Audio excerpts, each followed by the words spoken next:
My name is Natalia Tretiakova. I'm Russian. My husband, Stanislav Zaseyev, is Ossetian. We came here to South Ossetia from Russia. It's been 4 years since we moved here. I don't regret it.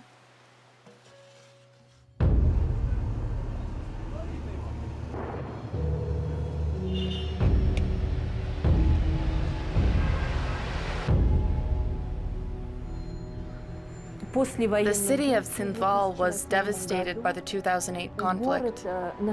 There was debris everywhere you looked. There were burnt trees. It was a horrible sight.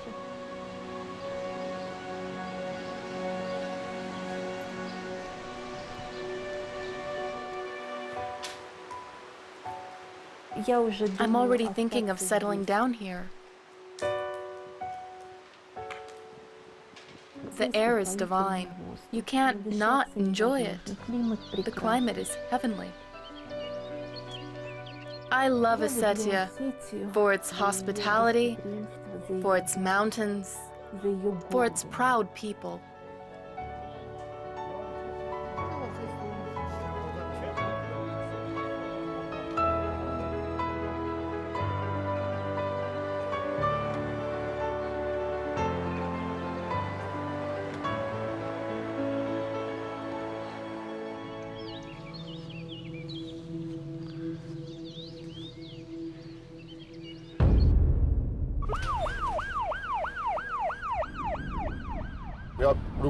I worked around the clock on the ambulance, from the 7th of August until the 11th. 5 days without a break.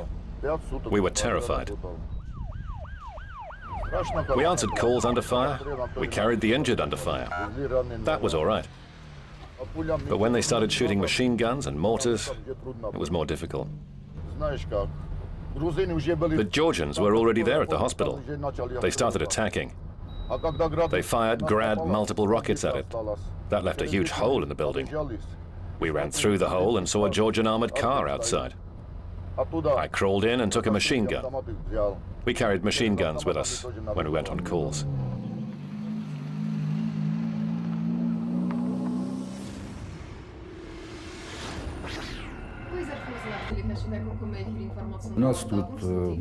We were on duty for 24 hours. Mostly men, of course, but there were some women film editors too. On the 7th, we decided to get some rest. I left my deputy in my place. The regular shift and driver were on duty. I went home. I suggest a ceasefire. I suggest immediate negotiations. I confirm what I said 3 years ago to grant South Ossetia unlimited autonomy and self-governance. Georgian television was broadcasting Saakashvili's message about this peace initiative literally every 30 minutes. Everyone in Tsindval believed him. He's the president, after all.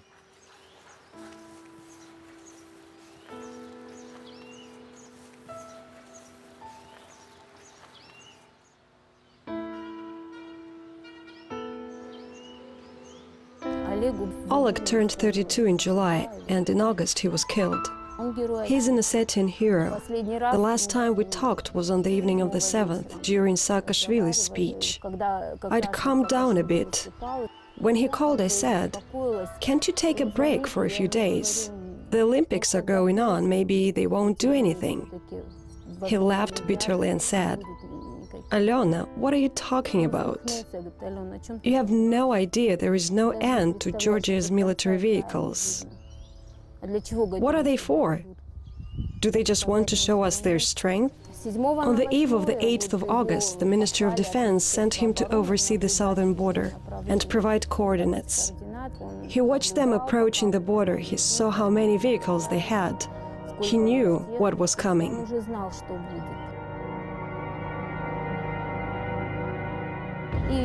He was wounded in the chest by a shell fragment.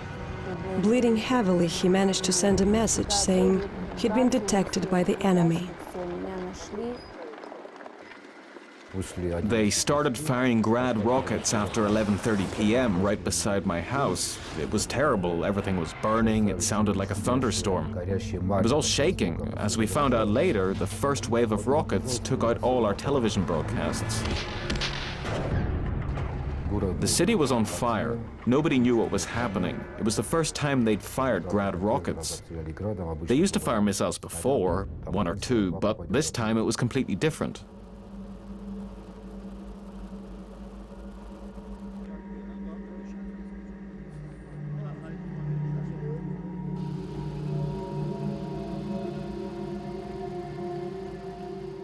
In the morning, we were all in the underground shelter, thinking of what to do next. There was no communication, only tanks all around us. We came out to find Georgian democracy in our streets. It felt almost like a computer game. That was the impression. Of course, when they started shooting, I knew I had to find shelter behind our walls. The most interesting thing is that we had our staff on the second floor. We opened an extra exit there. The Georgian infantry went through. The floor above was occupied by our soldiers. The city's electricity had been cut off. The substation had been blown up the night before. We kept working. It was crucial for us that we had our work and we were side by side with the soldiers and the government. We were in the right place.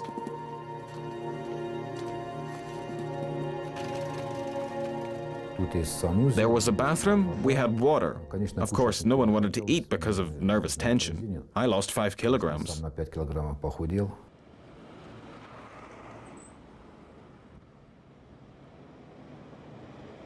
Russian troops entered the city on the 11th.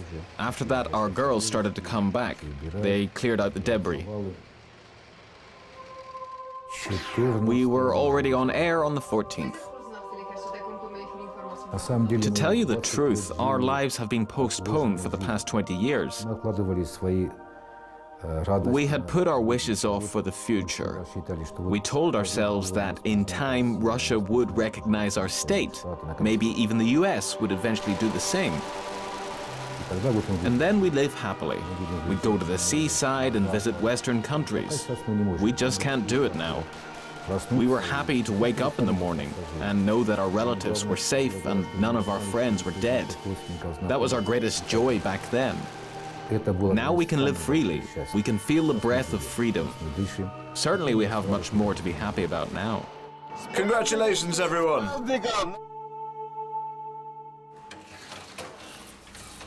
Of course, we learned a lot of terrible things, a lot of sad stories. One mother and daughter had a gas tank hidden near their house when a shell hit it and everything went up in flames. The mother tried to cover her daughter with her own body. They were both badly burned. The daughter died on the second day, but her mother never knew about it. She went blind, and after 2 weeks in a coma, she died too. She never knew that her daughter had died. My son was 37. My daughter was 15. My son was 16. He didn't get far. He was still in the city and tanks were going in his direction. They fired point blank at his car. The shell blew up. He had a Lada. It just flew into the air. Hero Street. It all happened there. They were shooting. They killed my family. And I was left alone. My son wasn't driving an armored car. It wasn't even military. What were they doing? There were children inside, not fighters. They were killed instantly. I looked and saw that they had fallen. I didn't know what to do. The infantry followed the tanks. They came and poured kerosene on their bodies and burned them. I had nothing left to bury but their ashes. It was terrible. Who's to blame? I don't know. What were our children guilty of? I don't know.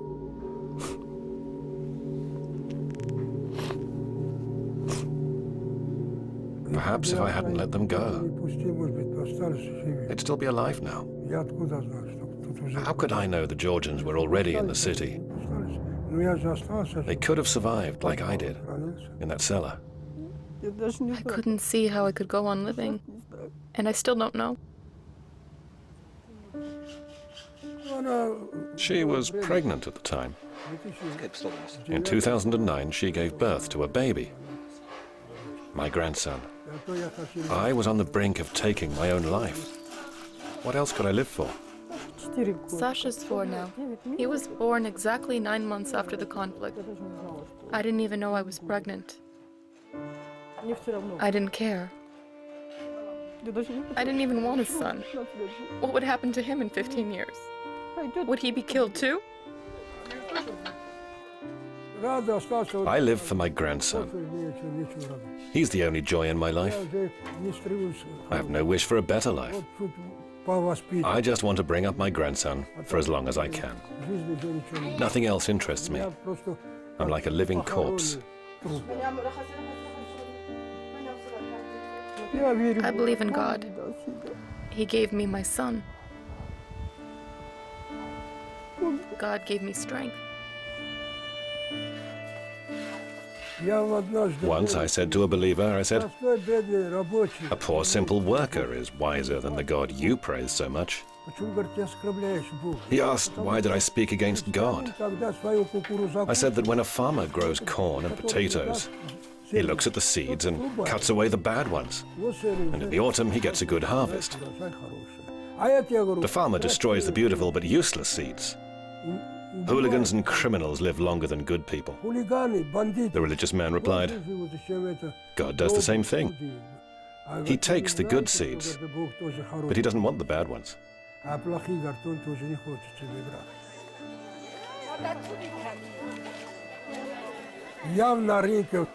I sell wooden spoons and axe shafts here in the market. When it's the weekend, people are taking a rest. They like to come here and look around. I like to talk to people. It takes my mind off my grief. I don't earn very much money here. You know what I thought? They can't live without me there. They needed me here. So how can they cope now on their own? Now, I hate all Georgians. They'll always be my enemies. Always. I'm not angry. God will forgive them. Every Sunday I go to church to pray for my children and for those who killed them. Perhaps they weren't to be blamed. Perhaps they were just ordered to kill. At least God will forgive them.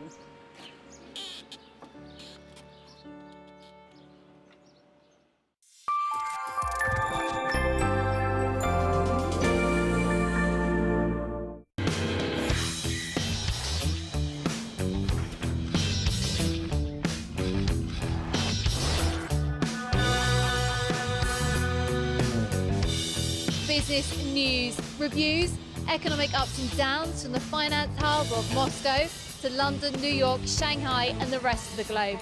Join me, Katie Pilbeam, every week on RT.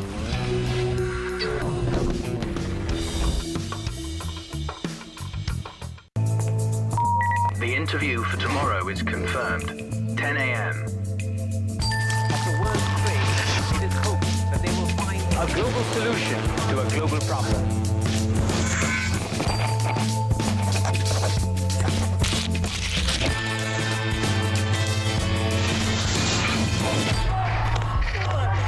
The businesses call for a total revamp of the system.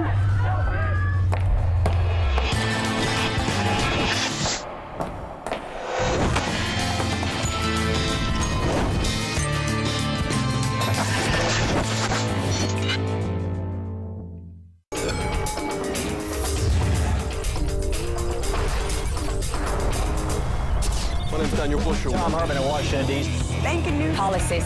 Considered I'm Peter Lavelle.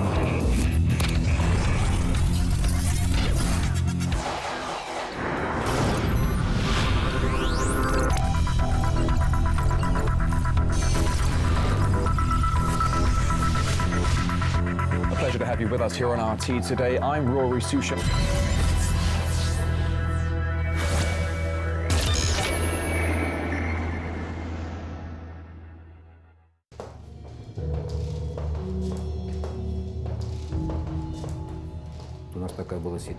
We had this situation. Someone had been shot the night before.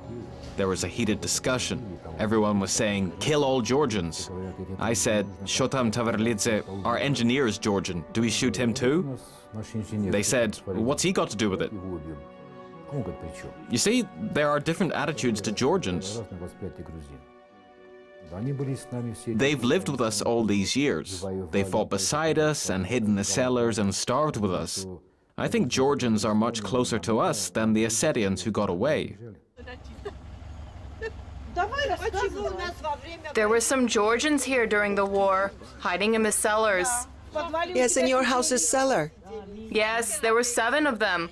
We didn't hurt them. We fed them first and then we ate. As they say, don't kick a man while he's down. Why not make friends? It's only the politicians who wage wars, not ordinary people. It's a sensitive question. Of course we're afraid. What guarantee is there that future Georgian governments won't come for Ossetia? How many times have they massacred the Ossetian people? 3 times. That's why the international community should recognize South Ossetia as an independent state. That would give some protection. We're spared the bombing now, but it's still not comfortable. Yes, our street was one of the most beautiful in the city. Lots of roses. We had roses. Everyone had roses. We've been through so much. I was born and raised on this street. Any one of us could have left straight away. But we knew that our first duty was to defend our homeland. And we did. That's why nobody from our street left. Everyone who has lived in Ossetia for the last 20 years has loved it. The fact that they stayed helped keep our country together. At the heart of it, of course, is love for the land, love for Ossetia, love for the country, regardless of nationality.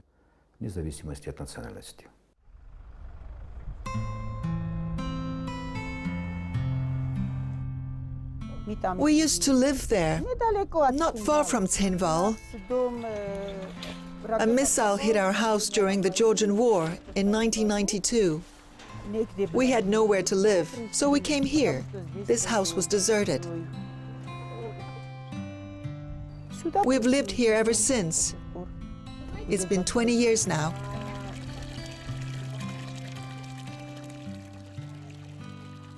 My name's Layla. I'm Ossetian. I've got 5 children. My grandchildren come to visit me. This is my eldest grandson, David. He's 8. Soon I'll have 2 more grandchildren. Of course they help me with feeding the animals, for example, feeding chickens, giving the calves hay. We live on what we can grow ourselves. We've got a cow, and we sell cheese and potatoes. We grow a lot of potatoes, yes, and we make butter and sell meat too. It's hard living here. A long winter, lots of snow, no roads. There was no electricity until a couple of months ago. There's no one around. There's one village, but it's a long way away. We've got used to it. We live in Ossetia and we love it. Everyone loves his homeland, right? It's good there's no war. We were terrified when the fighting broke out. The border is so close. We heard the shooting. You can easily see Georgian villages from here. Of course we were afraid. It's peaceful here now.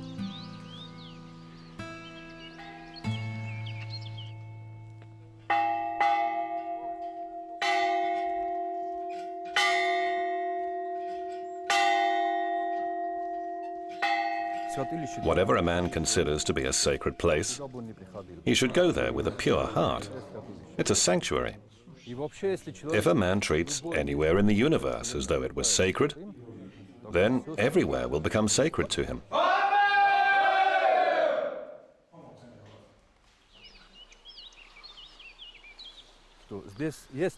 There are so many wonderful places here. You can come here to rest, to enjoy, and to pray. It'll be better for you if you walk. It's very high, more than 2,000 meters. People here believe that 3 pies given as a tribute symbolizes the Trinity. It's the same with 3 candles and fire. They sacrifice a lamb to earn God's blessing. They want to experience the spirit of this place, the power of this sanctuary.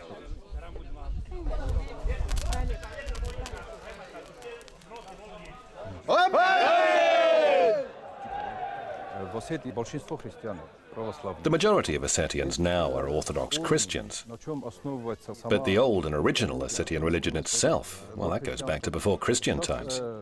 The place we're in now is a pre-Christian sanctuary, and many of the holidays and celebrations we have today date back to way before Christianity. Some of the old pagan knowledge is mystical and inspired by nature, and this knowledge is something that makes people stronger. I believe that on more than one occasion I escaped death thanks to my prayers at the tribal sanctuary. Not once did I think that I wouldn't survive, but I came out of it completely untouched. Very few people came here between 1989 and 2008. The conflict with Georgia got in the way. There was no opportunity for them to travel the long distance to come here. Now that we've had peace since 2008, the place is reviving and coming back to normal. Life goes on. It never stops. It will go on.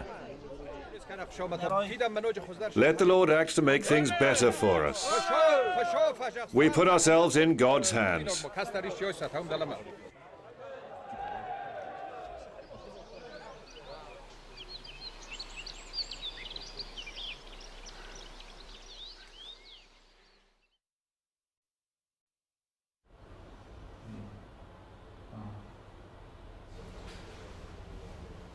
I was born in a small Ossetian village, so I'm a native of this republic.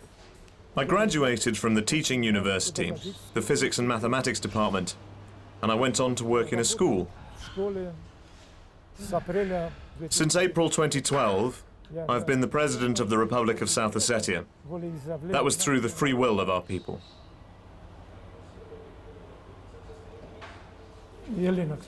Come on, Elena. Who's next on the list?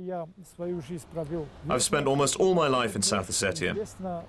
That's why I'm so familiar with all the problems our people have lived through. Is the house finished? Are you living somewhere else? The roof still hasn't been finished. The roof's not finished. Sergey, could you make a note of that, please? After all the destruction that went on for several years, our primary goal is to restore the damage and build new houses. People need normal living conditions. They should have the chance to study, go to school, go to a movie, to the theatre.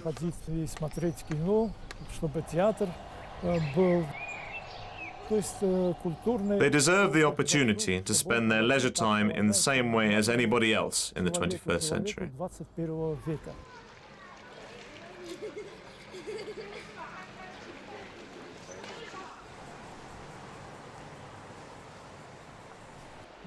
They say I'm democratic.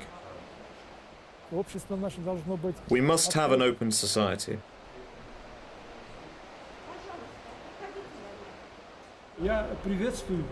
Greetings. May God always grant you 3 pies and 3 kebabs for your guests. I commend you all to God Almighty and let Him always help you. Please come in. Mr. Tabilov, I'm so grateful to you. I'm very pleased to see that our people are so positive about building and strengthening our country's statehood. I always like to keep in touch with the people. Mr. Tibilov, I wish you a very long life of Caucasian and Siberian good health. But please, use your last term of office to bring together the two Ossetias. Then you will go down in history as the man who united North and South Ossetia within the borders of Russia. And what's left for the president? This calls for a toast.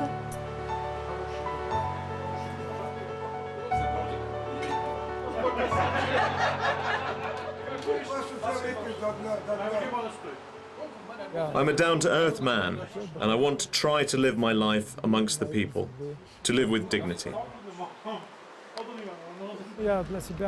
I decided I would live modestly, with the same conditions as the people of our country. Hey Vova, how are you? I'm certainly not boasting, but I do believe that I'm a man of modest needs. I intend to stay this way until the end of my presidential term.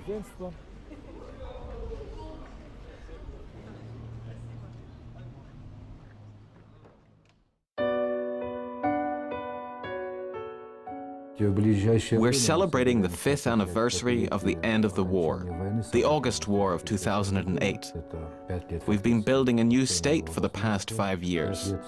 5 years of peace, that's already reason for celebration. We can build houses and travel freely around the Republic. The roads are open. We're no longer afraid for our children's lives. We know that they will grow up without gunfire, without power being cut off, or roads blocked. They won't hear about friends and family being killed. We didn't expect to live through 5 years of such peace and quiet. We hope it lasts forever.